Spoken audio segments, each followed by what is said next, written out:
Have you ever had a child that was determined to stay awake? Maybe it was the night before a big birthday party, or it was New Year's Eve, and they were determined to stay awake. They didn't want to miss anything. But at some point, their body gave in, and they began to go to sleep, and they slept, and they woke up to whatever was awaiting for them. But what if we were in the spirit determined to get all that God has for us? What if we were determined to stay awake to the things of God, to stay alert, to watch and pray? What if we were determined to get all that God had for us? Now, it's different, time is going to come forth, but the promises of God, so often there's something for us to do.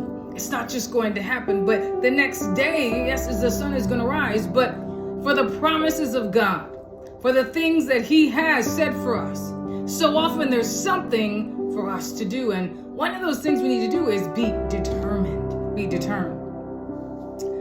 Ruth was determined to follow her mother-in-law. Let's take a look at this in Ruth 1:8-14. The background is, Naomi has heard there's food back in her home country, and it's time to go back. Because before, as we know, there was a famine. Her husband is dead, and their 2 sons have died, and now it's time to return to her homeland. Let's see this in Ruth 1:8-14. As Naomi has said, it's time to get packing. And Naomi said to her 2 daughters-in-law, "Go return each to her mother's house. The Lord deal kindly with you as you have dealt with the dead and with me. The Lord grant that you may find rest each in the house of her husband." So she kissed them, and they lifted up their voices and wept. Verse 10. And they said to her, "Surely we will return with you to your people." At this point, yes, we're going with you.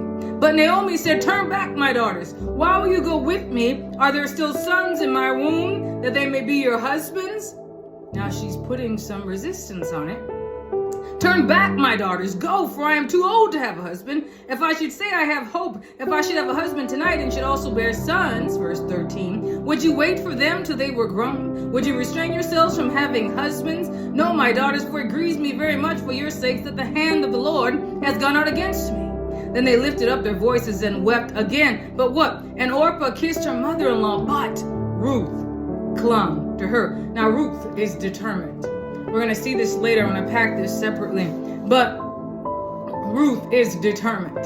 She's not going anywhere. She knows that Naomi's God is the God that is good, the God that she wants to follow. She's not going anywhere. She loves Naomi, and she is determined.